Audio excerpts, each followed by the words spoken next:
Okay Podcast. Okay Podcast. That's all I got. What a great opener.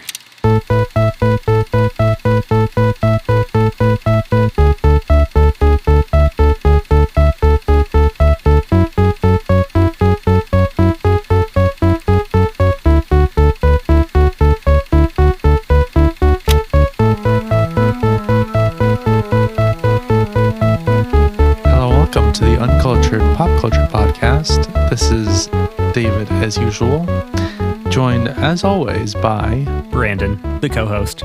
That's right. We've got a great episode for you today. We're talking about what many people would consider one of the greatest albums of all time. And we're talking about a movie that many people would consider to be up there in terms of biopics. Very true. I think we got a lot of great things to say today. Maybe we won't have a lot of great things to say. Who knows? That's to be decided. But before we get there, I have to ask David, what did you happen to see in this past week? I went back and watched a movie that I missed in theaters because Jennifer and I watched Abigail. I've never even heard of this. It's a movie that came out, I want to say 2024, and it's about these people that like kidnap this kid, you know, and it's like, oh, we're going to use her for a ransom, whatever. We were paid to kidnap her. And then they discover that they're locked in the house where they're holding her and that she's actually a little kid vampire. Oh. And they're locked in so she can feed on them. That's what the movie is about. I actually think it's a very fun twist. I remember when the trailer came out, it literally ruined the whole twist of the movie, which is idiotic. Very fun. But the movie itself was just very blah. Like, it was exactly what you thought it was going to be. Like, very predictable, but not like in a fun way. It was just kind of like, okay, moving on. I'm never going to think about it again, aside from right now when I'm talking about it. It has good actors in it, though. So at least there's that. Giancarlo Esposito was in it for like 10 minutes. Oh, wow. Yeah, I know. Overall, it's a 3. Pretty eventful week, it sounds like. What I know. I literally have not gone to the theater for a little while, but we're hoping to catch Project Hail Mary this week. So fingers crossed. Still going strong. Pulling in that money, which, hey, I'm so happy to see a movie that's not a sequel to it. It's still IP, obviously, because it's based off a book, but it's still... Yeah, just wait 5 years for the sequel that Amazon MGM is going to make. But with that, I have to ask you what music you've been listening to this week. And also, I wanted to bring something up, and that is, what do you think of the fact that a jury found Ticketmaster to be an illegal monopoly? I like this a lot. I think this is very good, and I would like to see Ticketmaster and all of its other companies that are underneath it fall, fail, burn, death to Ticketmaster, death to Live Nation. Potentially one of the worst, like top 10 worst companies in the US. Shout out to them, I guess. Literally single-handedly made like concert going not fun. Yeah, pretty much. And on that note, I listened to a few things. In the spirit of concerts, I listened to Volumes 1, Selections from Music Concerts 2019 to 2023, Bon Iver 6-Piece Band by Bon Iver. Oh, damn. All live recordings of almost all previously released material. There are, I believe, there's one cover in it, and then there's one song that he hasn't had on streaming before, but was like I don't know if it was a specifically vinyl release, but it's a very nice song called Heavenly Father. And I got to tell you, I don't like live albums, but this one was incredible. I feel like if I want to hear a song, I want to hear the studio version of it that they spent a ton of time on making it. Right. But there's something very special about Bon Iver's live performances that are very unique, and I enjoyed this a lot. It is rated a 4. Actually, maybe I rated a 4.5 even. Whoa, but it is on really my list for the year, but I don't know if it'll count. We will see. It might get like knocked off as more stuff comes out. But if it does end up making it on my list, we'll have to make a decision of, does a live album of almost entirely previously recorded material like make it onto a list of music this year? I don't know. We'll see. I also listened to Trinket by Subi Club. And this was the album I talked about last week as saying, this is going to be so good. I'm super excited for it. It was all right. I was a little disappointed by it because I don't know, it's more of a concept and there's not as many like full songs on it as I was thinking there would be, which, you know, is nice, but It's not something that I want to listen to like all the time, but I am going to return to it at some point, hopefully soon, because I'm curious if now that I've heard it once and I listen to it again, I'll like it a little bit more now that I know what to expect. And then also, David may not have gone to the theater in this past week, but I did. Whoa, that's crazy. And I saw a movie this week. Hey, oh, okay. And that movie is called Project Hail Mary. So, David, I think you are really going to like this. I hope you will. I enjoyed this a lot. I mean, it's been compared to E.T. a lot because there's like a puppet dude in the movie. I don't know. I haven't seen E.T., so I can't say that. But it does have that Spielberg air to it where it's full of heart. So I really enjoyed it. I'm going to give it a 4. I would assume that this would make it onto your list for the year because I think it was very well done. And I think you'll enjoy it. And I think Phil Lord and Christopher Miller are great directors as well that really have a singular vision of the way they want to tell stories because it's super unique. And I feel like there's nobody else that does it like them. So I really enjoyed this. And I would highly recommend that you see it in theaters before it's gone. That's my plan. And I think that I will like it. I am predicting that it will be like a 4.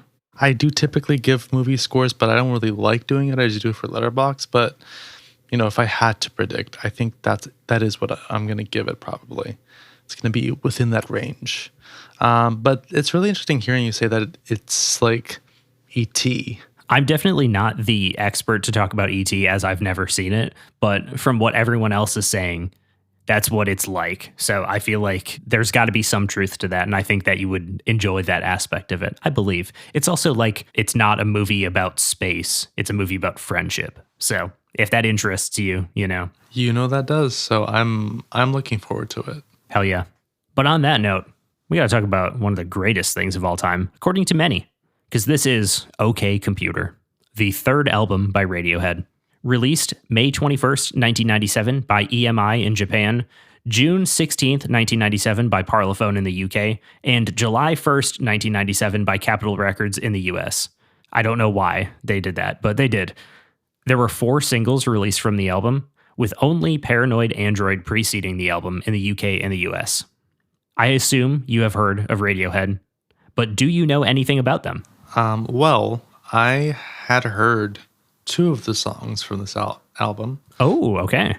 Paranoid Android and Let Down, which I feel like are the 2 songs that a lot of people know, probably. But then I also know that I know some of the members, specifically Johnny Greenwood, because he's obviously written a lot of soundtracks too.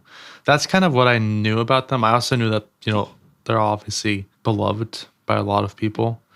And of course, everyone knows the song Creep. So exactly. There's also that. Yes. Which is a song that I do really like. Nice. That's a great song.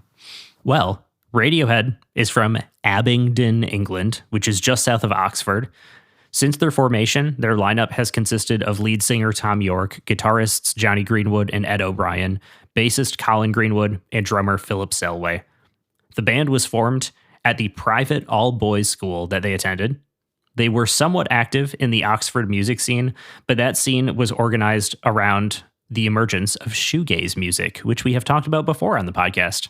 Oh. They were offered a record deal by Island, which was one of the most important labels in British music at the time, but they declined. All of the members decided to go on to college and continued to write music together. And Colin had a chance meeting with an A&R for EMI, which eventually led to them being signed to the label. The label also made them change their name. They were previously called On a Friday, and now they're called Radiohead, which is a way better name. Yeah, I agree. I don't hate On a Friday, but it's definitely not as good. Not as memorable. Yeah. They were initially compared unfavorably to Nirvana, which I found surprising because I don't really see that at all. Very different kinds of music. Yeah. The band also kind of disowned its first album, Pablo Honey, which has one of their biggest songs, Creep, on it. BBC Radio 1 ended up blacklisting Creep because it was too depressing, but the song became a hit in Israel. Tracks. Sorry. And yes, the band has come under fire recently because they have not really spoken about the genocide in Palestine. So that is kind of the current update on them. One of the members is married to an Israeli woman, I believe. They've been pretty silent about it despite being very openly political in their music, Right. even on this album. So Yeah. there's that. And you kind of answered this question. Have you heard any part of this album before? Well, yes, I have. Talk about those songs. How did you hear them? I'm not going to say I discovered because I obviously had heard about Radiohead and had heard or like knew about them. But I first noticed some of their stuff in, ironically, The Bear, the show. Because some of their music is used in it. And I liked it. So I just started listening to it. And I only ever listened to like one or two songs. And I never really like went beyond what was used in the show. So I never really listened to more. But that's how I came across those. I will say those two songs that I have heard, not to like jump out of myself, but I like those songs, but I do think that there are other songs here that are much stronger. Oh, like those okay. are not my favorite songs, even though I did listen to them back then. There were other songs that were used in The Bear that I always preferred. The album is about both contemporary British life in the 1990s and fear and anxiety about the 21st century in technology. The only thing that the band knew about the album before recording it was that it should be different from their previous album, The Bends. And Ed O'Brien said, "Everyone said you'll sell 6 or 7 million if you bring out The Bends Part 2. 6, 7, I'm sorry. And we're like, we'll kick against that and do the opposite." I say this a lot, but there is a ton of information about this album, so I'd highly recommend reading more about it if you're interested. I did not want to summarize it. This is one of the largest Wikipedia articles I've ever seen, and just that alone, I was like, oh my god, I still have so many other sources to read through. Yeah. So I ended up not really doing interviews with them because I read so much on this article. So there's a lot there if you would like to seek it out. Also, Genius has a ton of stuff about each of the songs, which I will be talking about somewhat. These are a few interesting facts I found.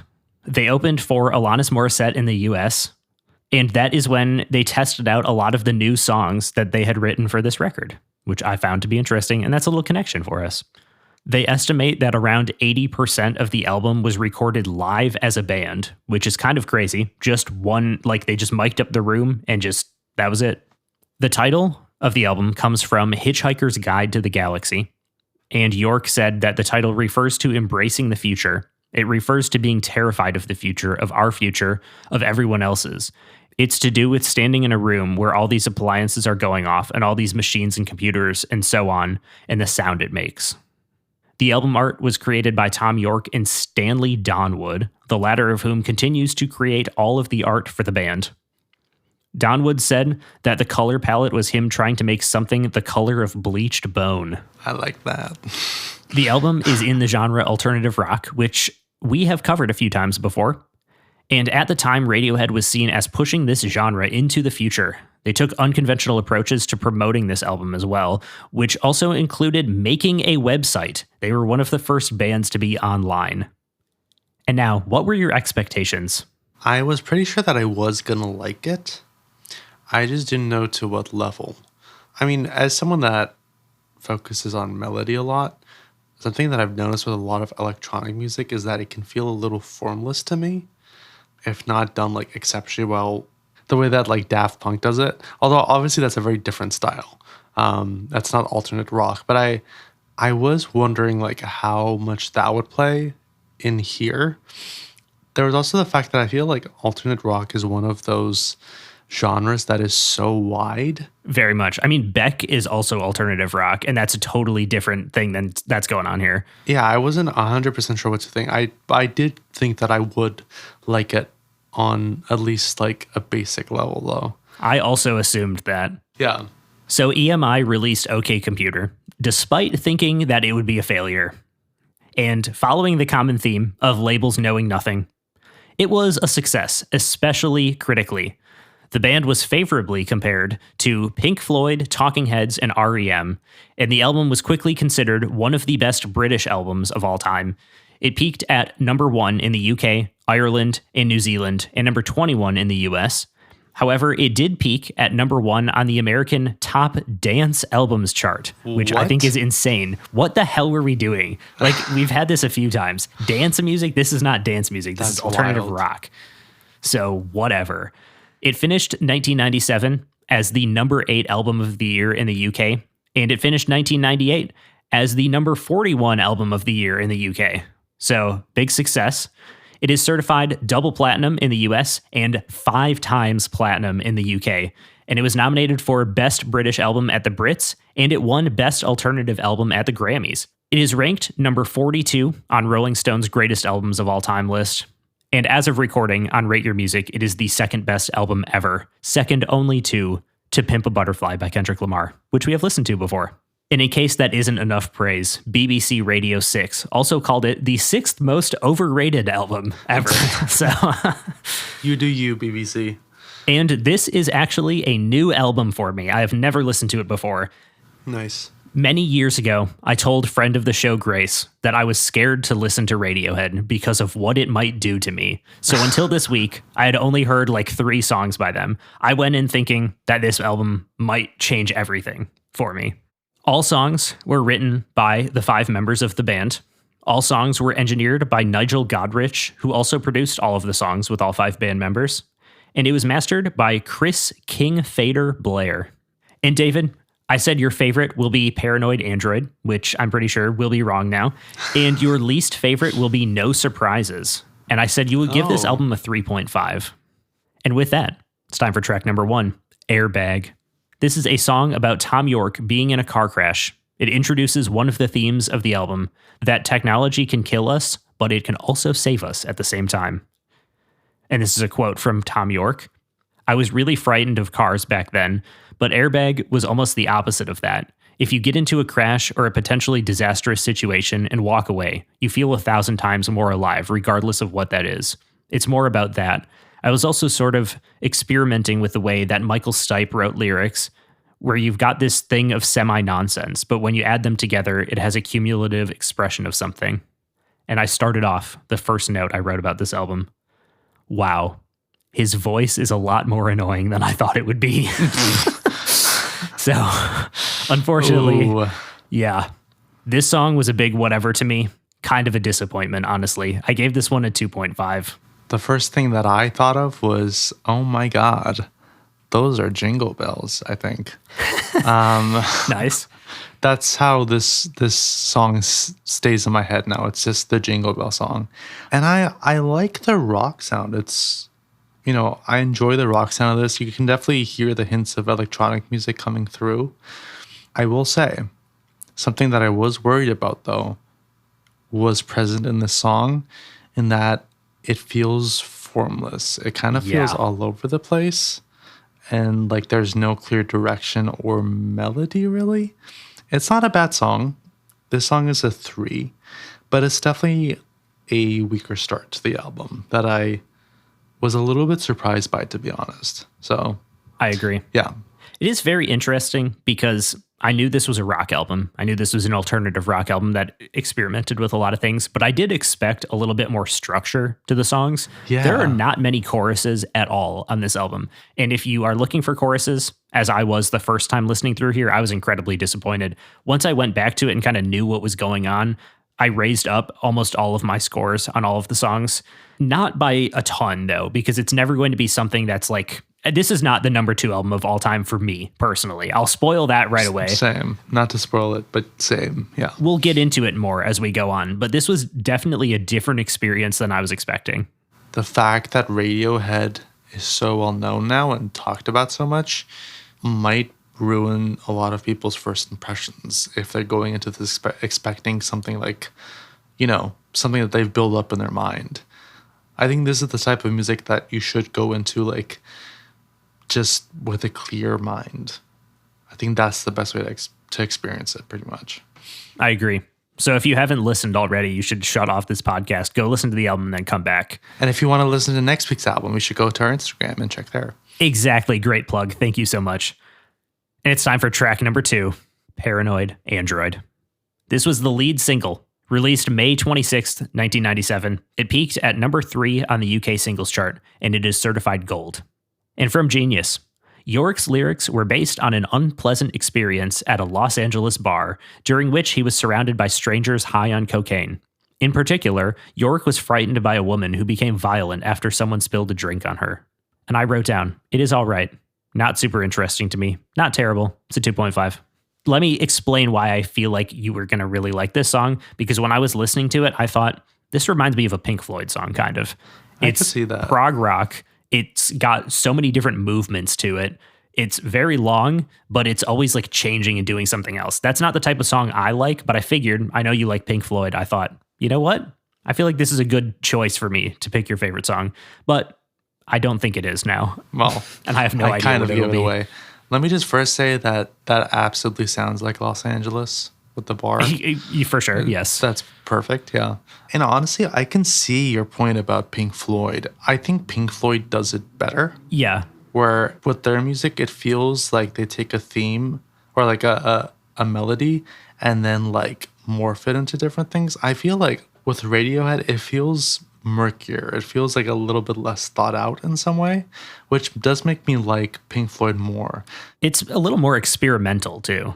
I guess I'm not the most experimental person, but I do think that this song is a step up from the first song. Like I did listen to this after I heard it on the Bear, so it's not like I dislike this song. I do think it's quite a step up. The beginning and the quieter part, kind of after that first little build it has to like the rock, rock forward section, those are the parts that work really well for me and the parts I really like. It's kind of that middle section where it feels like it comes off the rails to me a little bit, where it's going kind of extra hard. And I think maybe going back to your point about Pink Floyd, like I think that what sometimes happens with one of their songs where a section will work better than the whole. And I think that definitely kind of happened to me here, because there are sections of this that would be a 4 for me, but as a song overall, it's a 3.5, which is why it's not my favorite. I will say I did not specifically choose a favorite, but I think I will choose one by the time we get there, just thinking about it. I'm just going to put that out there. Cool. And I also want to take this time to say that I have a new prediction for your least favorite song, and that is Electioneering, because that song goes kind of crazy. But we'll get there when we get there. Ooh, okay. But before we get to those songs, we got to do track number 3, Subterranean Homesick Alien. Story of my life. Exactly. This song pays homage to both Bob Dylan and Miles Davis, so shout out to both of them. It also reminds me of pre-debut album Coldplay songs. It's actually kind of good. Maybe I'm starting to get it now. This is my favorite song. It's a 3.5. Whoa, okay. So this did not change you that much, did it? It did not change my life, no. But a 3.5 is good, and I added this song and another 3.5 that I have later to playlists to return to, because I was actually quite impressed with this. This was what I thought my favorite would be on the first time, and it was a 3. And then when I listened to it again, I was like, actually, I get it now. I don't know. We'll see. Maybe I do understand it, and it'll go up in the future, kind of like the Slow Dive album did.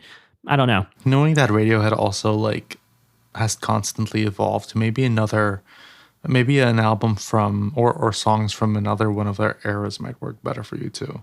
That is what I'm thinking. I think the more modern stuff is going to work a little bit better for me once they introduce like synthesizers fully. In all honesty, I prefer Creep to any of these songs. Not to spoil it. I figured you would say that. Yeah. Yeah, but I feel like Creep is a much stronger song. But putting that aside, this song kind of feels like a vibe song more than a story song. Does that make any sense at all? I get it. Yeah. I don't know. It's like in the background instead of at the forefront of your focus. It definitely has more of a form to me than Airbag, although it doesn't come together as well as Paranoid Android to me. It's still a 3.5 though, because again, like, Paranoid Android was close to being a 4. It's just that parts of it didn't work as well. But it's still like interesting. It's still enjoyable to listen to. So I think that's always a plus. We got the same score too, which is always fun. Hey, I'm always happy to see that. Track number 4, Exit Music for a Film. This song was written for Baz Luhrmann's Romeo and Juliet from 1997. Whoa. It is in the cool. movie, but it is not on the soundtrack, from what I can gather. I've not seen it, though, so I can't verify that. I have not seen it either, and I don't want to ever watch it because I love the 60s version. But knowing that this is in it makes me want to watch it a tiny bit more. I'll put it like that. Nice. This song has grown on me now that I know what to expect from it. I will piss off everyone, by saying I wish it was a Coldplay song because I feel like it would have had a more pop edge to it. And I really wanted a chorus here, as I felt with most of the songs. I just wanted some moment to return to that, like, is coming up. It's a nice song. I rated it a 3 and I enjoy it, but I still want a chorus and I just want it to give me something more. To go back to your formless comment, I don't think this song is entirely formless, but it could benefit from having a little bit more structure. Yeah. It's kind of what I took from it. I'm going to ask you a question. What do I like and what do I listen to a lot? Ballads? Soundtracks? Thank you. Yes. Let me put it like this. There is a section in the song where you have like background voices come in. Yeah, the Mellotron. And start singing. Yeah. That section is weaker for me. I felt like that was unnecessary. And then during that section, I was kind of like, That being said, the rest of this song, I absolutely love. And that's also partially because of the mood of it. And because it sounds like a soundtrack. So everyone knows that's going to sound to me, or that's going to work for me. It's a 4. And ultimately it's a 4 because, again, like there's a section of it I don't like as much. I do agree that it still does feel more formless or on the formless side. But this definitely worked for me. Like this I would listen to and like throw on when I'm writing and stuff like that. This honestly might be my favorite song. Oh. And it's interesting because I feel like there's other songs that I gave the same score to where there isn't a weaker section, where I think the song works as a whole much better. But I feel like I just love the mood of this song so much that kind of wins it over for me and makes it my favorite song. I'm not going to formally say that yet, but this is the front runner right now. Yes, once we get to the end, I'm going to formally make up my mind. Okay, nice. I don't think I would have ever chosen this as being your favorite just because it's slow. I can see why. And I thought you weren't going to like it. But that brings us to track number 5, a song Let Down. It peaked at number 73 on the UK singles chart and number 91 on the Billboard Hot 100, both in the year 2025 after it got popular on TikTok. Oh, God. So from Tom York, he said, "Sentimentality is being emotional for the sake of it. We're bombarded with sentiment, people emoting. That's the letdown. Feeling every emotion is fake, or rather every emotion is on the same plane, whether it's a car advert or a pop song." And from Johnny Greenwood, Andy Warhol once said that he could enjoy his own boredom. Letdown is about that. It's the transit zone feeling. You're in a space, you are collecting all these impressions, but it all seems so vacant. You don't have control over the earth anymore. You feel very distant from all these thousands of people that are also walking there. And I said, this is a decent song that I wish ended about a minute and a half sooner. It's a 2.5. Yeah, it's interesting because I always preferred Paranoid Android to this song. So like when I had the reaction that I had to Paranoid Android, I was like, oh, I wonder what I'm gonna think of that song, considering that I know that I prefer this song over it. And it's interesting. I think the first part of it is actually weaker, but I feel like as it continues on, it gets stronger for me. It still does not work for me as well as Paranoid Android does, but it's still 3.5. I think it does work overall. It definitely is one of the songs that feels a little bit more formless to me. But that's kind of all I have to say. I feel like this is also the type of album where you don't have much to add about each song. I agree. Outside of what they have to say about it, I don't have a lot of notes because it's kind of like self-explanatory in a way. Track number 6, Karma Police. This was the second single, released August 25th, 1997. It peaked at number 8 on the UK singles chart, where it is certified platinum. David, I have the wildest connection for you here. The music video for this song was directed by Jonathan Glazer, who's a connection to Sexy Beast from last season. Oh. Never would have expected that. I mean, yeah, I know he does, I don't know if he does anymore, but he did do quite a lot of music videos, so that tracks. To quote Tom York, yeah, this is a song against bosses. Fuck the middle management. This song doesn't do anything for me. I'm sorry if that makes me a bootlicker. This is a 2.5 and it is my least favorite. I know we have so many, but we have to name an effect because I feel like at this point, whenever I hear a piano in a song, I think, okay, Brandon's going to like this. And then every single time, that's your least favorite song. It is weird because a lot of the times my favorite song is a piano song. Yeah. And my least favorite song is a piano song. So I don't know. It's turning out to be like the track 9 theory where it's just extremely hit or miss. I think for me, it's specifically that for the specific songs that I write down, oh, there's a piano in this, so maybe Brandon will like this. It's those specific ones that you absolutely hate, which is just ironic to me. I don't think I absolutely hate this song. This is a 2.5. It's fine. Yeah. It's just not I one guess I'm going to listen I meant to more again. in like a general sense. For sure. Yes. I just want to say I don't hate any of the songs on this Yes. album. This one's just kind of whatever to me. This feels like a much stronger song when compared to the last song. In some ways, even though it's a very different song, it feels like a stronger version of the last song, even though they're not really that similar. I can see what you mean though. They do feel kind of related to me. That's how I like pictured it. Yeah, I think ultimately why it works quite a bit better is because it feels like there's more direction, which is kind of what I want. I feel like you take any of these 3.5 songs and give them a lot more direction, and I would really like them. I guess I want it to be more focused, but I feel like this one is. And that's ultimately why this is actually a 4 for me. Oh, wow. I enjoy this song. Yeah, no, this song works. Is this in the running for your favorite or not? No, I think ultimately Exit Music is stronger. There's a few more songs, though, that I want to kind of talk about. Ooh. I won't say how many, but there's a few more that I kind of want to go over my notes and remember my specific thoughts before I name a winner.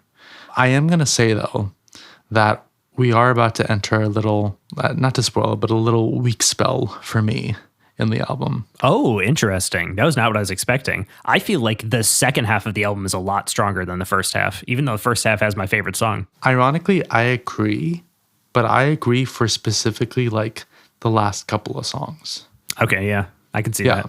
If you split it up into 4, the second quarter and then the last quarter, I think, are the strongest. Well, it's time to start both of our favorite songs on here. Track number 7, Fitter Happier.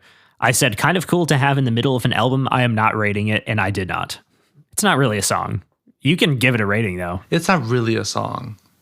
I give it a 3.5 for Fitter Happier. I like the piano. I think it is a nice melody. I don't know. It's enjoyable. It's cool to have. I like it. It's not something I'm going to listen to, but like it adds to the feeling of the album for sure. That's kind of all I have to say about it. It's an interlude. More of an experiment, I guess. I am feeling a little bit better about choosing Electioneering as a potential least favorite for you. Track number 8, Electioneering. Tom York said that this song was inspired by reading Noam Chomsky, which is actually a connection to the Epstein files. Oh my God. So there you go. Of course it is. So we're covering Epstein files and Israel this episode, just hitting all the bases in the current news cycle. There's someone that we don't have to kill. Yeah, exactly. He's already dead. Maybe we'll bring him back to life by talking about him. Oh man, knowing our track record, that's what we would do. Honestly, yeah. Yeah. Now I gotta tell you, David, this song is about how neoliberalism sucks. And I like this one. I have now proved that I am not a bootlicker. This is my second favorite song on the album. This is the other one that I added to playlists immediately. This is a 3.5. Is this your least favorite? I mean, I agree with the sentiment of the song. It's rock forward, which theoretically I should like, but it's very like rock frenzy forward. It's kind of punkish.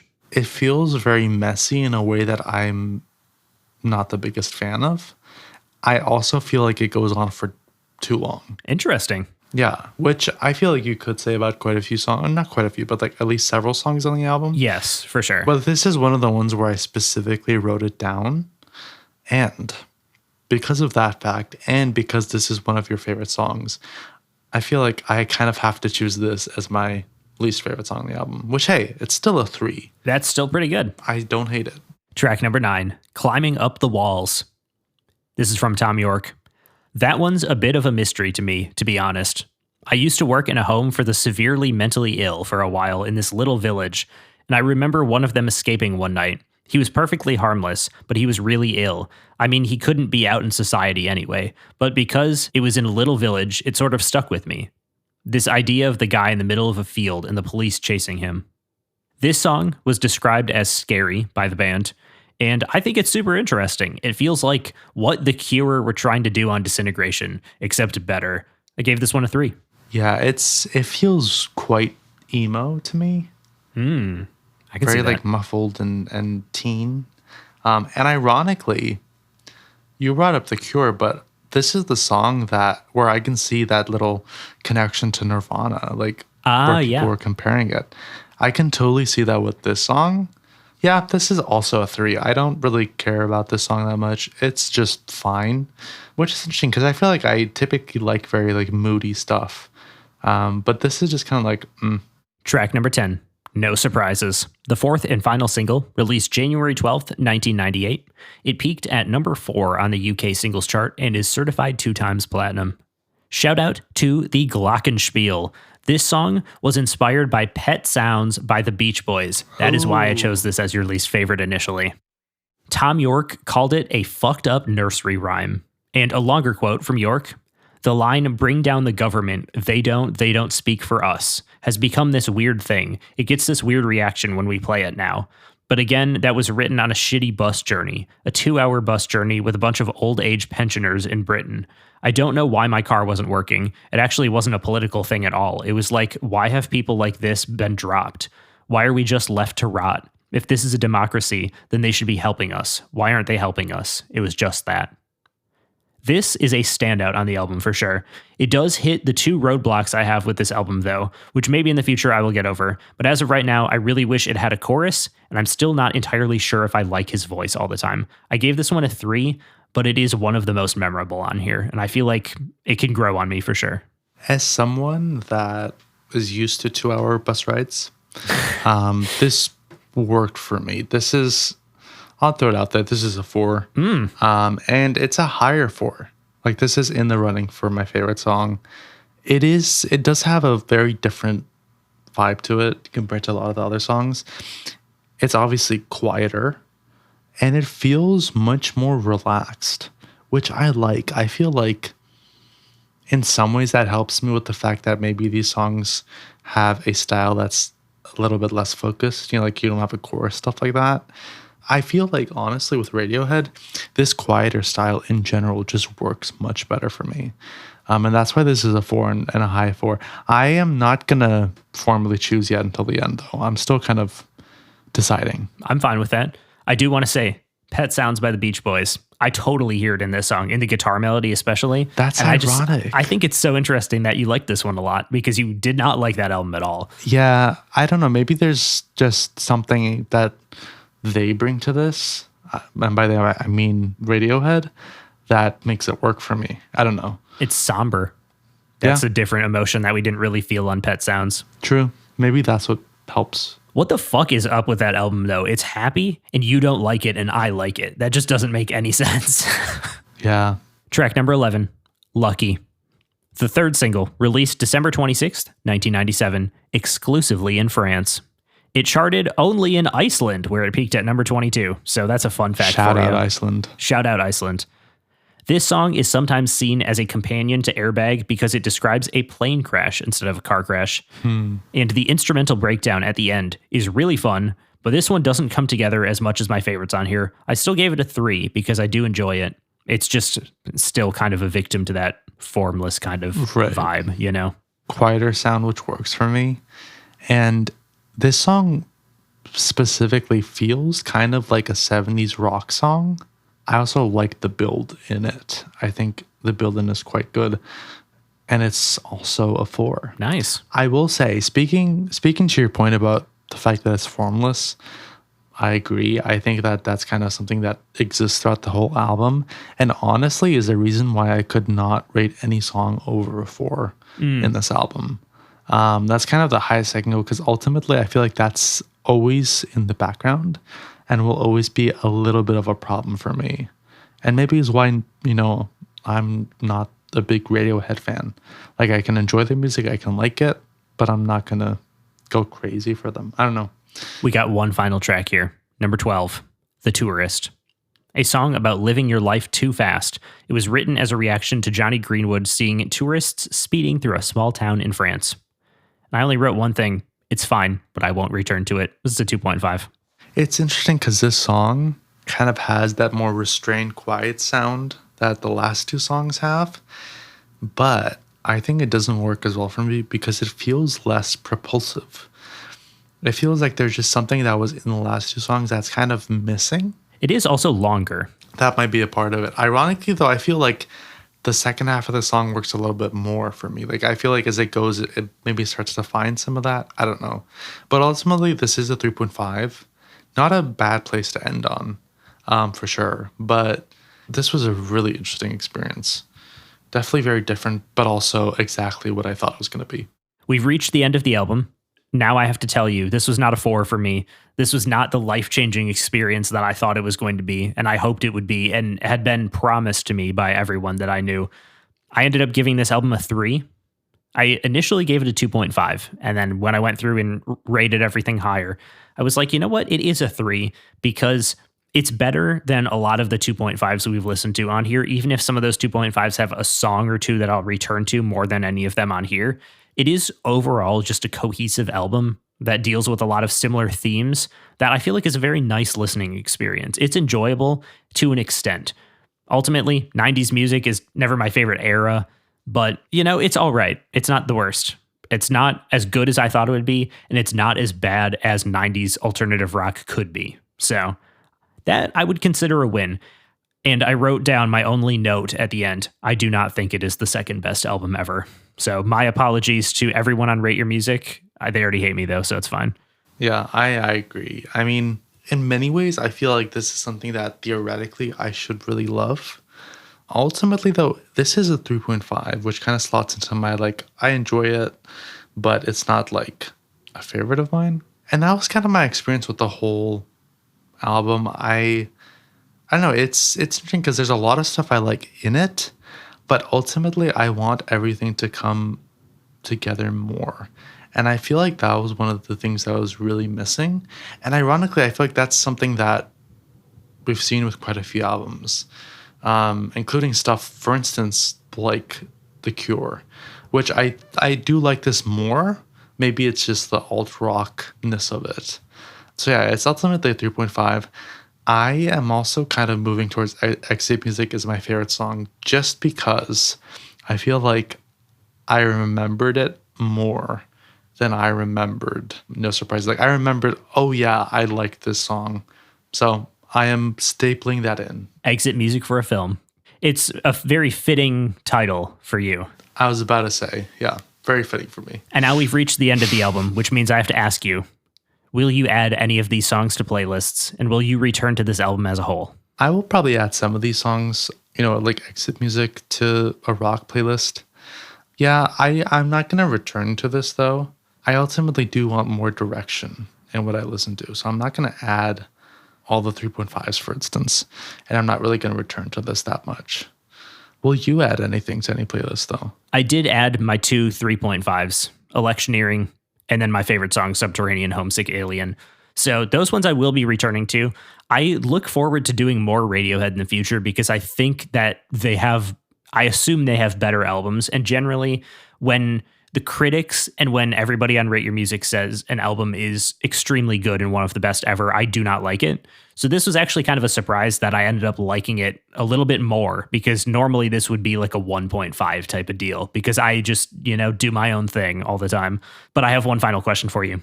Do you consider yourself a fan of Radiohead now? I like their stuff. I don't think I would really consider myself a fan. More of just a casual listener, I guess I'll say. Would you consider yourself a fan? Undecided still. It's like The Cure, where it's like there's some stuff here that I like, and I feel like I have an ability to like it more in the future. But as of right now, it's kind of like it's just not really coming together for me. But I will listen to them more because I am very curious. I'm more interested in them than I am in The Cure. Yeah, same. I do agree with that. And now it's time to exit music for a film, because we're talking about The Social Network. Now, I'm assuming that you've heard of this movie, Brandon? Yes, I have. And I've also heard of Facebook. That's right.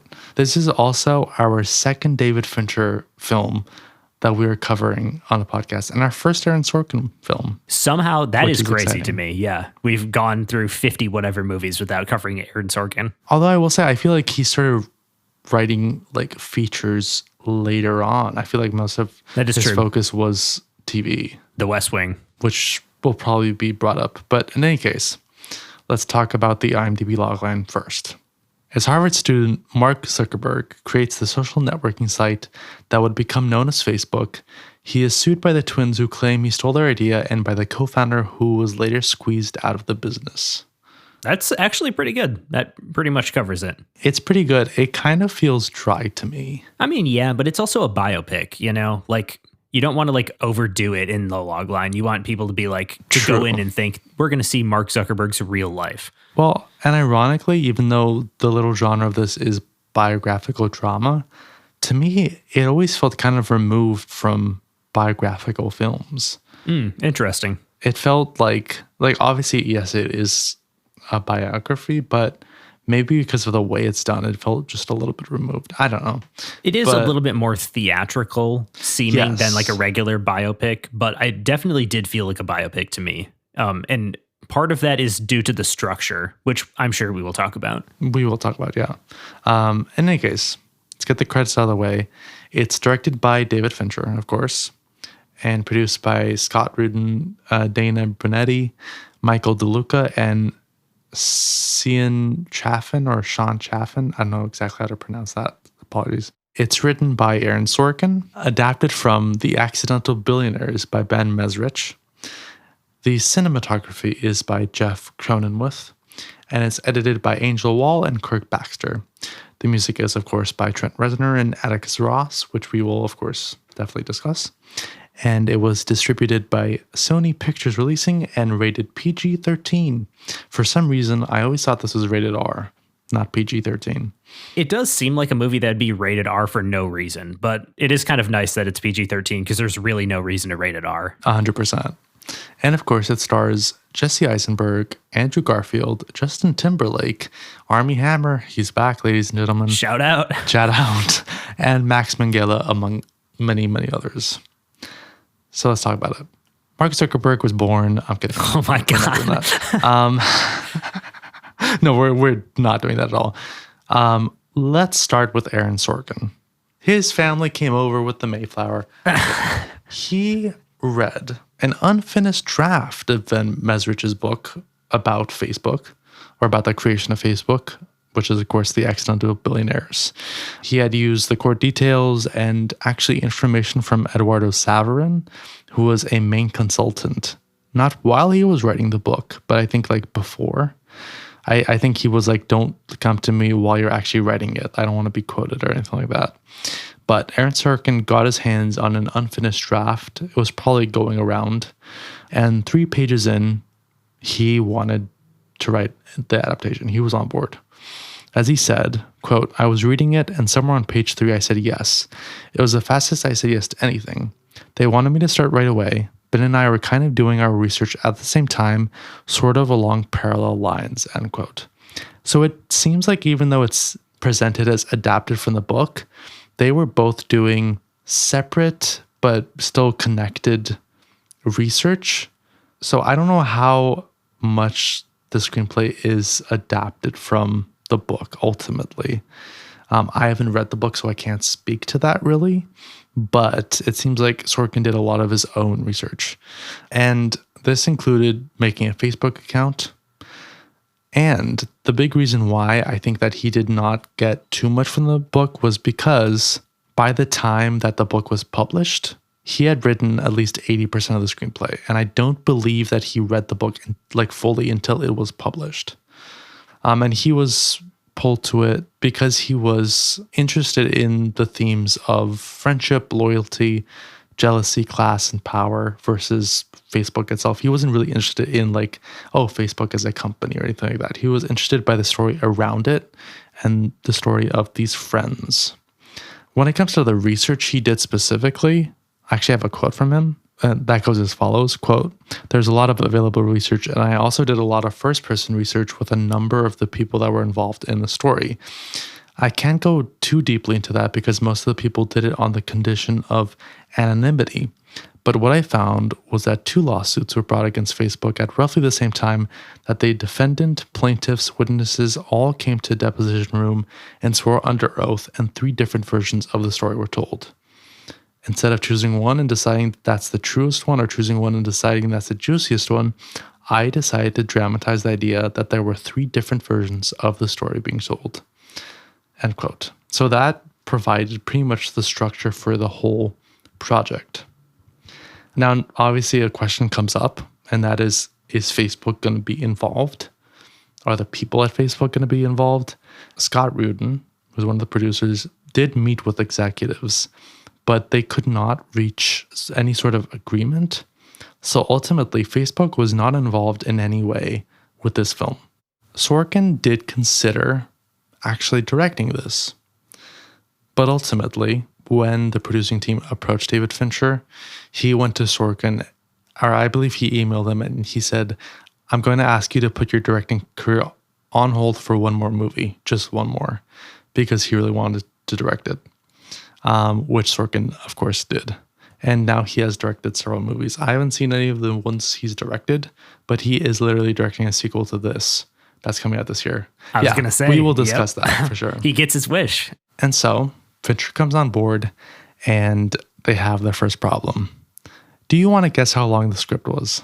Oh God, it's Aaron Sorkin. I'm going to go over 200 pages. Not that far, but still. It was 162 to 178 pages. I couldn't get an exact number. That is a lot, though. Yeah, that is a lot. And most of that, I assume, is dialogue. Because Yes. that is the Aaron Sorkin way. And for those of you who don't know, it's typically, the rule of thumb is don't go over 120 pages. Yeah. I've seen that taken down to even 110 sometimes now. Nowadays, yes. Now, this was a problem because Fincher had promised the producers a 2-hour movie. The producers got worried and they asked Sorkin to cut it down, but Fincher stopped them. And to prove to them why, or not really to prove to them why, but to kind of test it for himself that what he had in mind could work, he went to Sorkin and he said, I want you to read the whole script in the time span of 2 hours. And Sorkin did. Whoa. Of course, Fincher knew that most of it was going to be fast-paced dialogue. That's why he asked Sorkin to read it, because he wanted to test if the dialogue would shrink down to 2 hours. And he was right, it did. So the actual script is 160 to 170 Yes. something pages. That's crazy. And I mean, I think that points to two facts. A, that Fincher understood that, if you have a dialogue-heavy script, obviously the movie's not going to be as long as, the script. But the fact that he also knew that it was Sorkin dialogue, which moves very fast. If you watch The West Wing, you know exactly how fast it moves. So he used that to understand that, hey, this is going to be a 2-hour movie. And it clocks in at 2 hours and something seconds. It's literally at 2 hours if you look at the runtime. That's crazy. Yeah, I saw 120 minutes and I was like, there's no way it's actually Literally. that, but it is. Yeah, he knew. And that is also incidentally why the dialogue starts over the Columbia logo. Oh, interesting. That's a big reason why. Although I do think that part of it was because Fincher wanted the audience to lock in from the first second. That is pretty cool. Yeah, but obviously part of it is that too. Now, there was a long casting process. And typically when you think of casting, it's, you're going to go and read something, 5 minutes, you're in and out.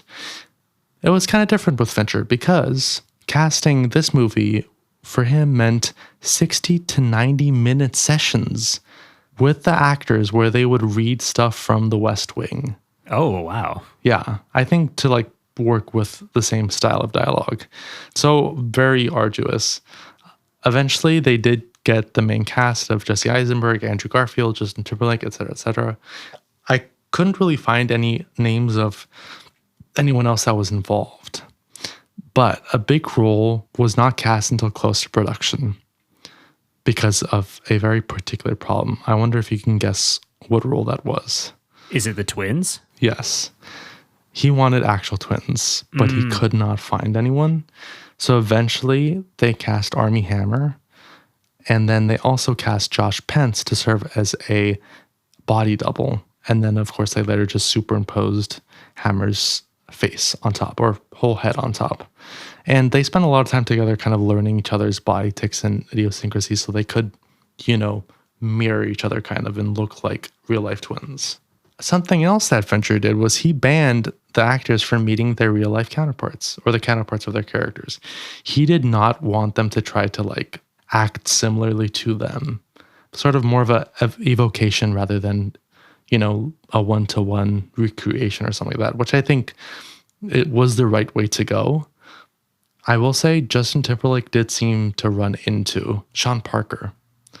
He was the only one to actually run into Sean Parker, who he was playing, I think, before or during production. They have a budget of $40 million, and they have a schedule that is literally tailored to Fincher's filmmaking approach. Now, I don't remember how much we talked about this with 7N, but he is a perfectionist, like one of the biggest perfectionists ever. And that means that he will shoot something as many times as he needs to for it to be perfect to him.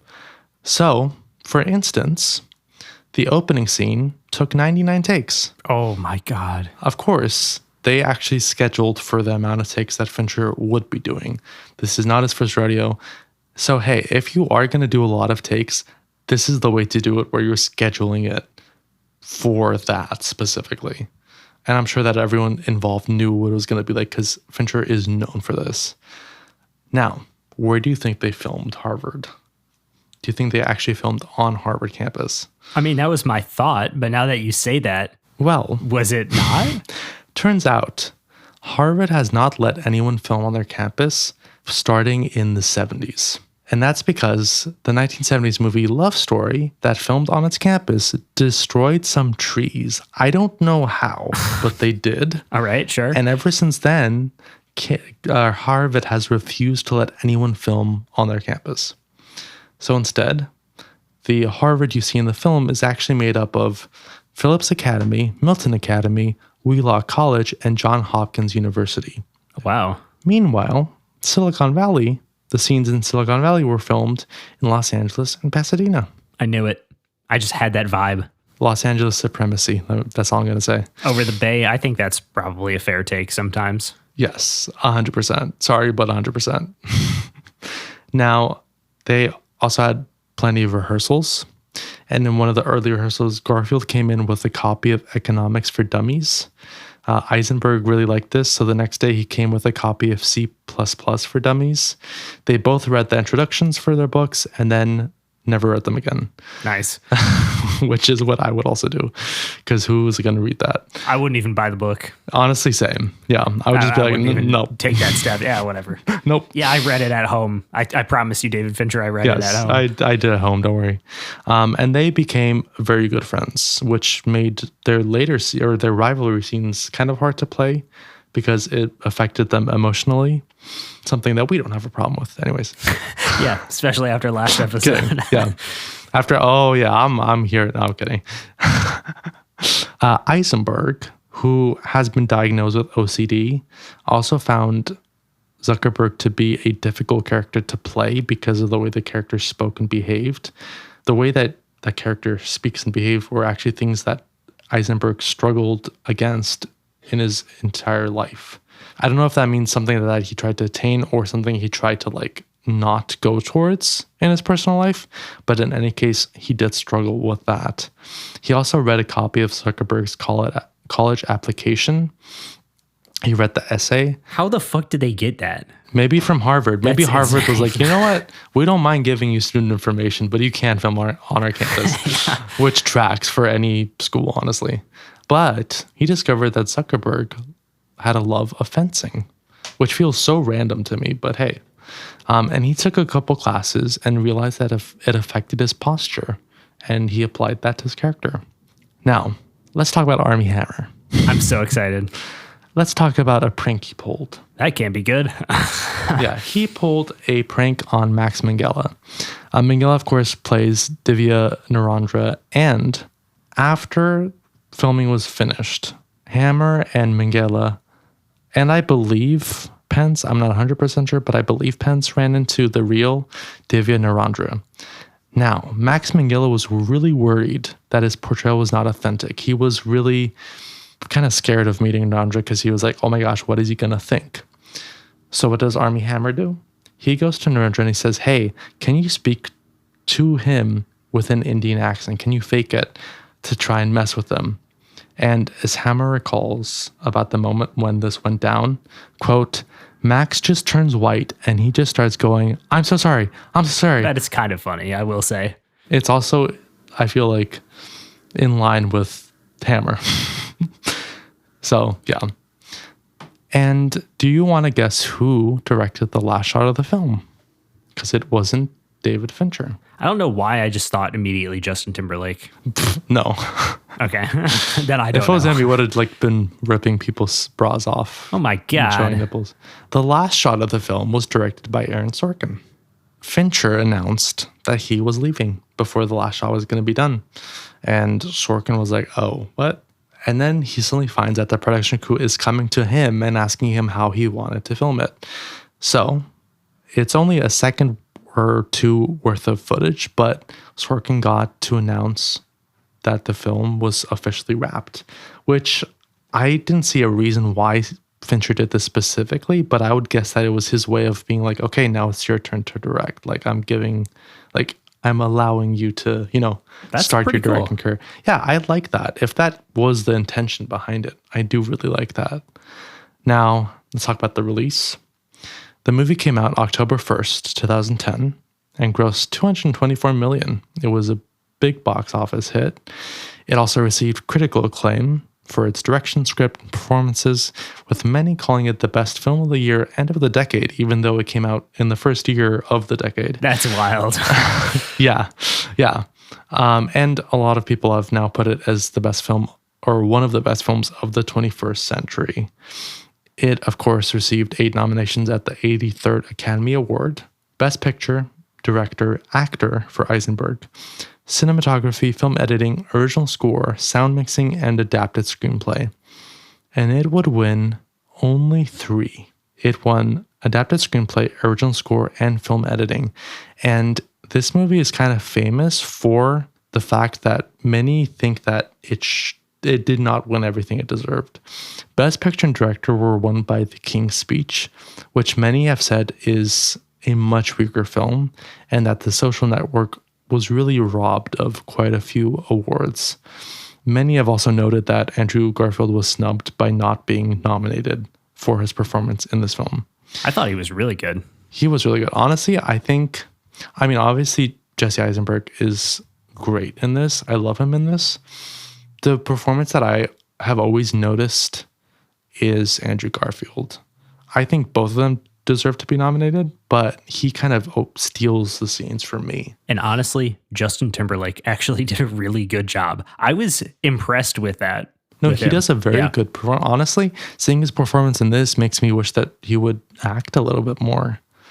He's like Harry Styles if he could he could act. Your brain didn't want you to say act. Sorry to Harry Styles. It wanted you to say Harry Styles' ass, which is fine. Yeah. Hey, we've all been there. Harry Styles' ass? I don't know. I don't know either. Anyway, continue. As I mentioned before, Social Network is considered to be one of the best films of the 21st century and one of Fincher and Sorkin's best works. But how did the founders of Facebook find it? Did they like it? Did they see it? Well, Sean Parker thought the film painted him as a morally reprehensible person, and that was all fiction about him because, as he has said, he has actually remained friends with Saverin, and there wasn't this big beef. Saverin, meanwhile, said, quote, "The movie was clearly intended to be entertainment and not a fact-based documentary," unquote. And that's all he said about it.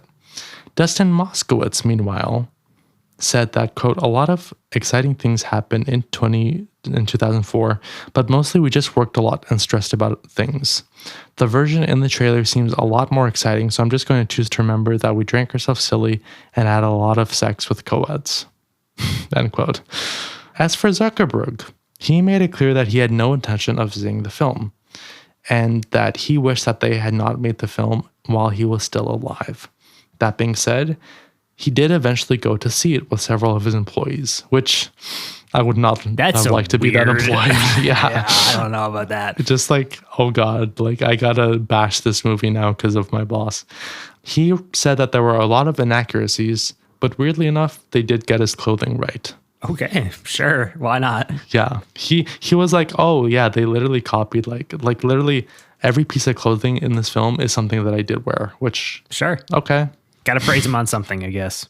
Now, Brandon, if someone made a movie about you, would they get all of your clothing right, do you think? I don't know. I think honestly they wouldn't, but they'd get it done. It would be better than what I actually wear. Yeah. And that's what I would, that's all I can Would hope they for. get your tattoos right? I would hope so. That's got to be public information. Yeah, they better. Yeah. When they make a biopic about the Uncultured Pop Culture podcast, Yeah. I hope that both of us are dressed better than we are currently. That's not possible for me. Not kidding. Exactly. You're killing me, Smalls. I haven't seen that shirt in a while. There's just going to be well. that shirt. That's it. That's all you wear. You're like a cartoon character. Yes, literally. I'm like Dipper from Gravity Falls. But anyway, let's not talk about Gravity Falls. That's for a bonus episode. We need to talk about Facebook, the enemy of the people. That's right. Because I have to ask you, after seeing S7N, what were you expecting going into this film? And as someone that has seen The West Wing, I believe. I have not actually ever seen The West Wing. Okay. I take it back. I am familiar with Aaron Sorkin's work. It feels like a show I would have watched, but it was too long and it's not a comedy. And I was really into sitcoms at the time when I was really watching TV. So I was like, I'll watch it at some point. Okay, then I'll rephrase the question. As someone that has seen 7N, did you have any expectations going into this? I did in a way, but also not. I mean, S7N is from 1995, I think. It's from the 90s. Yes. This movie is from 2010. Those are two totally different eras of filmmaking. Different genres, different subject matter. Yes. I will say one thing that did strike me about this film when watching it, comparing it to S7N, I feel like it's not as cinematic. It's not as much of a spectacle when you're looking at it like S7N is. Like, I feel like it's so much more of a world. And I feel like that's kind of why this movie felt more like a biopic to me. It's a little bit more sterile. It's not as like lived in, but it also can't be because it's a biopic. Yeah, I can see that. It's interesting. I feel like upon this rewatch of this film for me, I was struck by the lighting and the composition. The lighting is really dark. Yes. It's weird. It's dark, but then you will have a lot of like bright directional light within the darkness. And it's these interesting like oranges and almost reds, which I think adds a lot to the film. But it's interesting because I feel like I only really noticed it the second time that I was watching it. And the second time I watched it, that's when I feel like I noticed how similar it is in terms of lighting to a lot of Fincher's films. But I didn't notice it until the second time I watched it. I do think it's a beautiful film, but I do see what you mean about it being less cinematic in a way and being closer to like a biography. I do still think that it does have like Fincher's touch and Fincher's definitely, yeah, style. Yeah, and like the quality present in his stuff. I will say I'm going to raise a question because I now realize that you didn't see The West Wing. I probably should have asked, but I was going to ask how it compares to you. And honestly, I don't have that many other questions. I think we should just get into it. I mean, I'll answer this question in a different way. How does it compare to S7N? I liked S7N more than this, which is not what I thought. That's not at all what I thought either. So S7N, I rated a 4. So that tells you that this is lower than a 4. That's all I'm going to share right now. I'm going to throw out that I thought this was going to be a 4.5. I also did going in. After this, though, yeah, I'm going to say that you gave this a 3.5 now. That's what I'm going to say. I feel like a lot of my notes are negative. I did like this film. I'll start with that. It is above a 2.5. But the first note I wrote, which is kind of how I felt at the beginning of the movie, at the midpoint of the movie, and then again once it was over, is it feels like it's both too much and not enough ground to cover. Like, I feel like it could have been more focused on one specific moment of time, or it could have zoomed out even more and gone like and ended with Facebook's like kind of meteoric present day rise, because like it ended, I don't know what year it ended in. I would assume like 2007 or 8, because it was before Facebook really took off. But it's hard to quantify because I wanted simultaneously more and less from it than what it did. So it's kind of in that middle thing. It feels like I said about the other, like, I mean, we watched the Trump biopic. That felt a little bit more, I don't know how to say it without like coming across as mean, because I enjoyed that movie. That felt a more paint by numbers kind of script where it's like, we're going to hit these certain beats. This felt more like a series of events, almost like Dog Day Afternoon, where it's like a bunch of stuff happens leading up to this big end. And that's like, there's almost no act 3 to this movie to me, where it's like a bunch of stuff happens and then we get the meteoric rise, or we think we're going to get the meteoric rise, and then the movie ends. And I thought that was very interesting because it was not what I was expecting going into this at all. I think a big reason why this does not feel like something like, The Apprentice, that does, I agree, feel more paint by numbers.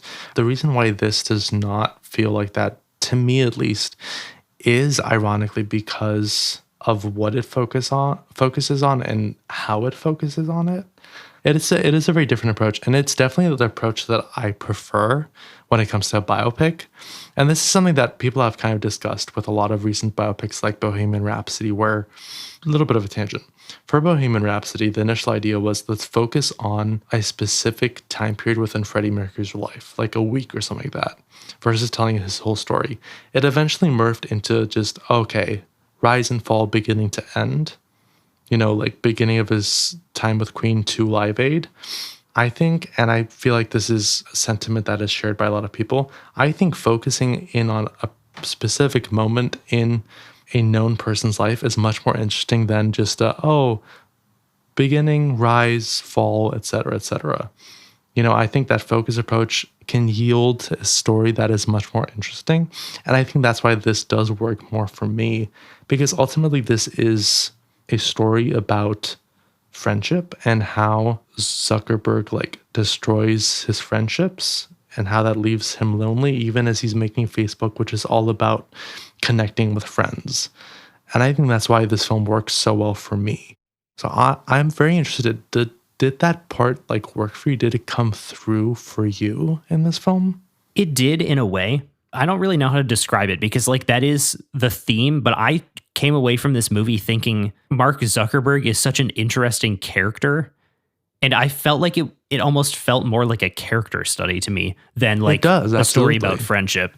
That's definitely a part of it, but I feel like that was more the focus that I took from it, at least. Well, I do agree with that. I think the way I've always read it is it's a character study of him and how the way he does things leads to the destruction of his best friendship, So I think it is absolutely a character study. I think it's a character study, at least for me, it's a character study that then lends itself to the fact that it is a story about friendship, which I do think is a much more interesting approach to take to this film rather than, let's just follow them as they make Facebook. Going back to your comment about the approach, the time period approach, I feel like that's where I wanted it to be either more or less, where I feel like it's kind of a middle ground. I don't know if it totally works for me in that middle ground. I wanted either a broader thing a la Queen or a smaller thing a la The Apprentice, where it's just certain times. So I don't hate it though. I don't dislike it. I thought it was still good. No, it's just more something where I was I didn't expect that. I will say, I feel like there wasn't a ton of character development in here as much as I wanted outside of Mark Zuckerberg. Honestly, this is where I'm going to compare it to what we watched last week, The Good, the Bad, and the Ugly, because you talked about how you can make movies where there isn't a ton of character development, and I was kind of yeah, you can, but I won't watch them. That is kind of how I felt about this. Yeah. Because it's not going to be a movie that I'm going to return to unless somebody puts it on and says we're watching this. So I'll say that I feel like this makes your point that you can make a movie that's good, that doesn't have a ton of character development outside of, one guy, which I still think Zuckerberg doesn't, I don't know, he develops, but he's also kind of at the same time, the same person he's always been throughout the film, which I find very interesting. I do agree. And I think what this film does is it's less of, this character is changing during this story. Instead, it's more of you're just figuring out who this person is throughout the film. Yes, and exactly. That really works for me. And I think that works for the story that they're telling of, okay, the more you find out about this person, the more you realize how he kind of destroyed his friendships and how he was able to make Facebook, et cetera, et cetera. And I do think that that's ironically why this film works so well for me. I think I think that those types of story honestly just really work for me, where as the movie progresses, you begin to understand a character more. it feels very Aaron Sorkin. Let me just say, like, I do feel like a lot of that is his style. I think this movie is the best example of two distinct styles coming together and working together. You know, in terms of like Fincher's directing style and Aaron Sorkin's writing style. And I think typically, if you have two very well-known people like this, one style might like take over. But here, ironically, I feel like they both balance each other out perfectly, where they stop each other from going overboard, if that makes any sense. I felt it was more like 60-40 Aaron Sorkin. Like I felt more of an influence of Aaron Sorkin's style than David Fincher's, and I was not really expecting that. Like I kind of wanted a little bit more like of those bigger shots that Fincher does, but also knowing that it has to be 120 minutes, it's kind of like, okay, that explains some of why it's so fast paced and like this. Yeah, no, yeah. I do wonder if you were to rewatch this or watch this again after you've seen more of Fincher's films, if you might see more of his style. Because it's interesting. I feel like that is definitely possible. Yeah. I feel like he absolutely is a filmmaker that has those beautiful shots, like large composition shots, like stuff like Seven. But at the same time, I feel like a large part of his style is insanely controlled shots and like angles that seem to be very simple but are actually doing so much. And I feel like it's something that I didn't even notice with this film until the second time of watching it. You know, so like to your point, I agree. The first time I watched it, it felt like, obviously I'm like, oh yeah, I can tell this is David Fincher, but it feels more like a Sorkin film to me until I watch it a second time. I will also say this movie is fast as hell. Like yes. You need to understand. I had to turn on the captions on it because I was like, I am going to miss something. It is so fast. It's so important because it's so much talking and you need to like remember everything that they're saying. I think if you were to watch Mindhunter, you would absolutely see like the same style that Fincher is bringing to this there. I feel like these two are, even though that one is a period piece, I think the way it's shot, you can see that connection between these two films. And I think if you saw that, for instance, and then saw this again, you could absolutely see like the connection between those. I did want to bring up something. While I was watching this, I started thinking to myself, oh no, I feel like Brandon's going to become lost with all of these faces that are like coming in and out super fast. That was a big part of it for me. There are a lot of white people in this movie, and I have a really hard time with just white men who look the same, like preppy white men. So I was like, I don't know who these people are. And then you got the fucking Army Hammer twins too. Yeah, no, exactly. I would not be surprised if that did have a big effect, which is honestly very valid. Like, it is disorienting. Yes, and I feel like it's meant to be in some ways because it's so fast-paced. It absolutely is. It is one of those ones that requires multiple watches, but I don't know that I want to return to it like very soon. You know, maybe I will in the future. Which is absolutely valid. I feel like for me, this film is insanely rewatchable, but that's just personal preference, of course. I do want to bring up one thing that I know you will want to talk about, which is the score. Yes. I did not really hear a lot of it. Whoa. I don't know if it's because it's so fast paced and I was so focused on the dialogue in the story that I was kind of like, I had to like tune out something and it was the score. But I feel like when I noticed it, it was really great. And then also there were a lot of times where it just kind of faded into the background and I wasn't like able to catch it. And I think some of that is the speed. I agree that oftentimes it is the type of score where it does feel like it's more in the background. It's subtle. And I think that speaks to the quality of the score. We've discussed this. It's one of those scores where it adds to the film by not standing out as much. I do agree though that when it stands out, like I do notice it at certain points, especially the beginning with that montage. It's like it also works where it stands out because it is, in my opinion, a fantastic score. This is one of my favorite scores of all time.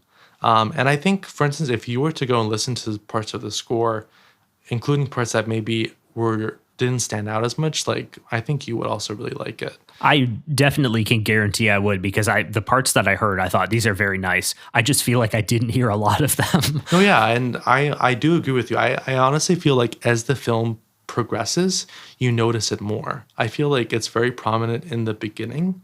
You just notice it less as the movie goes on. And I have one final comment to make on this. I felt like it ended abruptly. And does it work as an ending? Do I like it as an ending? Yes, to both of those. I feel like that is ultimately the ending I wanted, where he's got everything he ever wanted and he still doesn't have a friend. And he's going back to the one thing where the one person where he was like, I'm going to make it. Like, just watch me. And that hurts even more than Wardo. It's like, this is the girl, the only person who loved me and thought I was like, could do something. So I thought that was interesting.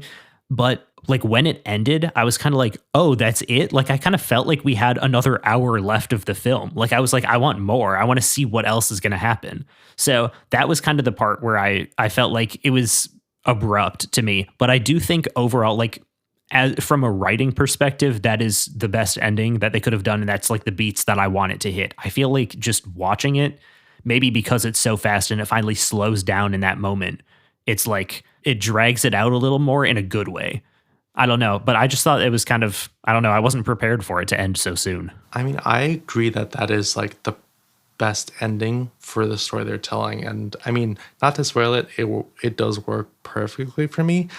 I am someone that has also always gravitated towards stories about friendship, both in my own work and like in stuff I like. You got to watch Project Hail Mary. I do. I got to watch it.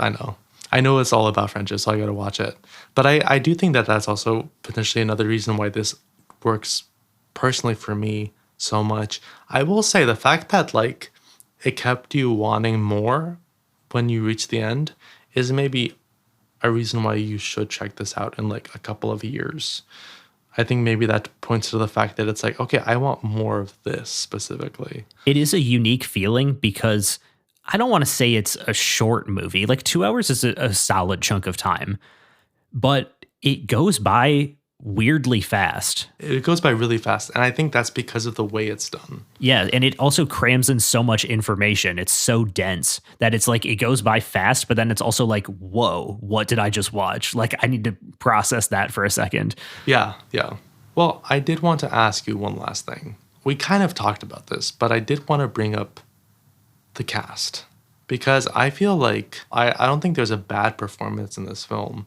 I think this is an excellent ensemble, and I think that like the actors play off of each other very, very well, and that includes Armie Hammer, who unfortunately is a good actor. Yes, he is unfortunately a good actor, including in this, even though he's a creep and like an abuser, I think, and all that kind of stuff. And a cannibal. But there are two stand-up performances. Actually, sorry, there are three stand-up performances to me, and they're kind of stand-up performances in different ways.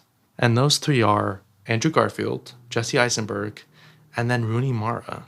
I think for me, Jesse Eisenberg stands out because he is so believable in this role that in my brain, he became synonymous with this role, even though he is very different. It is kind of scary, yes. And it's also scary because he's not trying to like be the real Mark Zuckerberg. And yet I fully believe that he is just Mark Zuckerberg, even though he's not trying to like evoke him in any way. But then the other two performances, Andrew Garfield and Rooney Mara, stand out to me because whenever they are in a scene, I can't take my eyes off of them. Like I love Jesse Eisenberg. He's amazing in this film. But I feel like they give the two best performances because they like steal every scene. Like you just want to keep on watching them. So I just wanted to throw that out there. And I also agree, Justin Timberlake, he does a really good job. Like I'm surprised. I was going to say that would be my third shout out. I mean, I was waiting for him. I knew he was in this movie. And I was also like, is that Justin Timberlake? Is that Justin Timberlake? That's a white dude.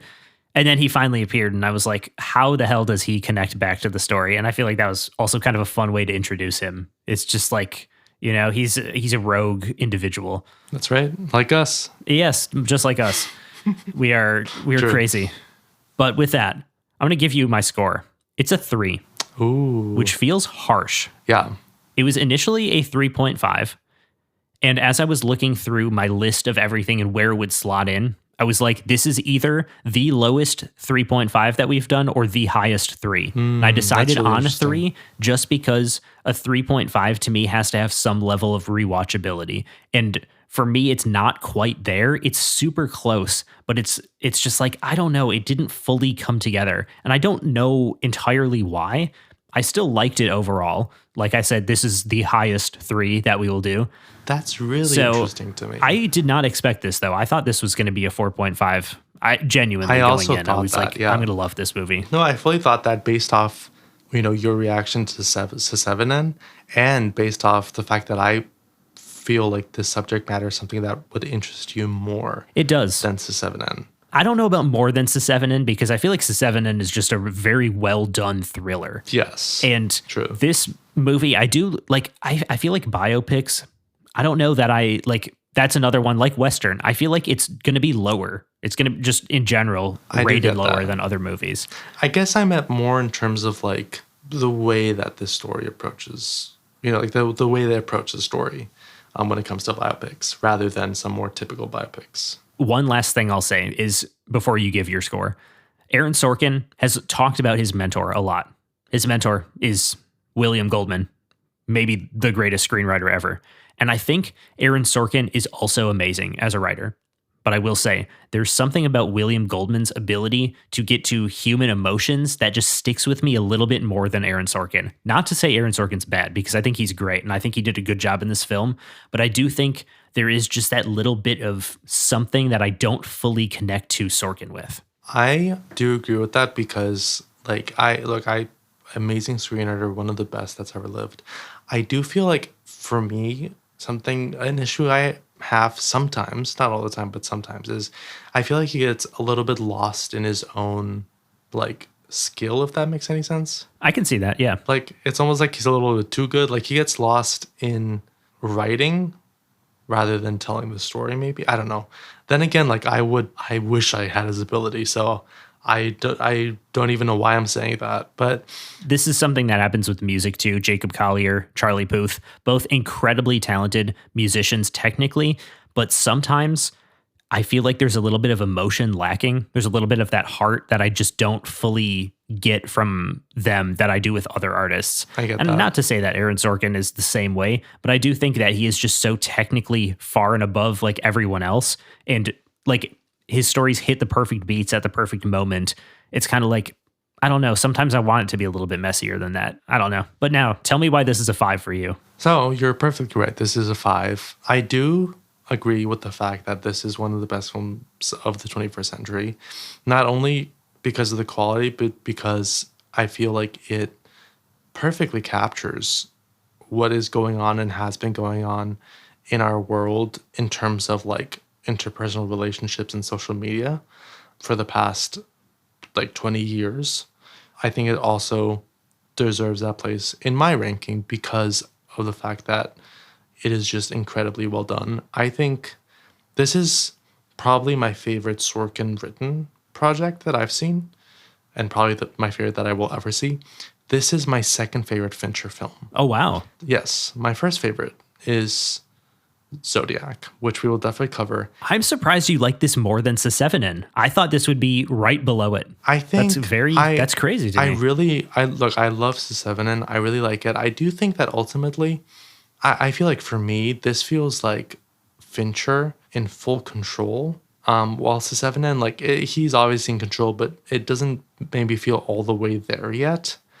Maybe he's still exploring a little bit. I feel like with this film, it's also very rewatchable for me. And I think a large part of that is the fact that it moves so fast and the fact that its themes are very interesting to me. So I think that's another big reason why I prefer this over Sesevenin, which I think I gave a 4.5. I feel like it was a 5. Maybe. I feel honestly. I don't know. In any case, it doesn't matter because it was really early on last season. I feel like we had a run of 7 5s for you right to start off, and I also had a few 5 albums too because we were just we have a podcast, we can do whatever the hell we want. Our favorite things. Yeah. No, literally. But yeah, I mean, this. I think there's a reason it's revered, and of course, for many people, this is their favorite Fincher film. I think Zodiac is stronger. I think part of that is the fact that I am just very interested in crime and stuff like that. I could see myself having gone a different route and studying criminology and that kind of stuff. I'm very much interested David in that. Police And Officer arc. That's right. Well, not police detective, not police officer. I would be a private detective or something. But I've always been interested in detective work and the ways that it's done and the psychology behind serial killers. So I think that's why Zodiac is my favorite film, because I feel like technically they are on a very similar level, but ultimately Zodiac is my favorite. But I mean, this is, in my opinion, this is a perfect film, which I've obviously given out quite a few fives, but most of those are not perfect films. They're very close, but there are a couple fives where just like, to me, undeniably perfect. I assume like The Good, the Bad, and the Ugly, because I believe you did mention specifically it was a perfect 5. Yes. Is this on that same level? This I actually prefer. Oh, wow. I All like right. even a little bit better. I agree with you. Although I do, yeah, I agree. Well, I do think that that is also a perfect film, but I think even among my perfect films, there are levels. Like Ordinary People is higher than this, for instance, but just say. Okay, yeah. Even though I think technically it's not as perfect. I think it's just perfect emotionally on such a level where it beats out a lot of other films. But yeah, there's not much more I can add about this film that people haven't added. And it was absolutely robbed in my mind at the Oscars. Should have won Best Picture for sure. Do you think The Social Reckoning is going to be good coming out this fall? This is where we should talk about this.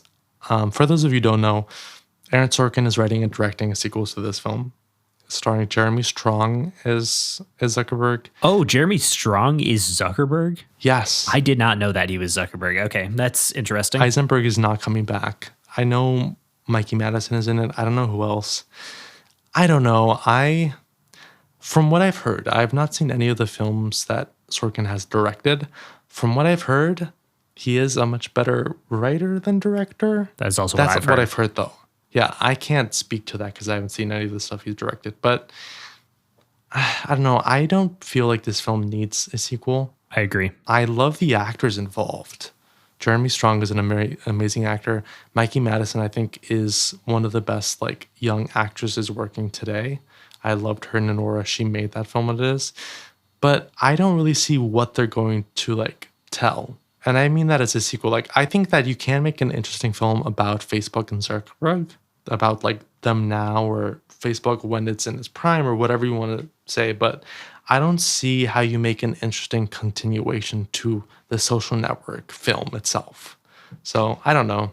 Do you think it's going to be good or interesting? Like, what do you think? I don't know. I feel like it could be interesting. I mean, Sorkin is a good writer, so I'll be interested in it. When it was announced, I thought The Social Network getting a sequel, isn't that like a self-contained story? Like, yeah, I don't think it needs one. And that was just one of those ones where I was like, why? Kind of feels more like money than anything else. Yeah, and even then it feels like you could do a much better money grab than making a sequel to a movie that doesn't appeal to everyone. I agree. You know, like, you know, I don't know. I find it very fascinating, but we shall find out, I guess, this fall or winter, whenever it comes out. Yeah. But I also, before we end this episode, I do have to say, shout out to Larry Summers and Peter Thiel, both of whom are on the Epstein list, because we had to talk about Noam Chomsky before on the Epstein list. Yep. So these two guys are on there, and Peter Thiel is one of the worst people ever, maybe in existence. To ever live. Yeah, so if anybody wants to do anything about that,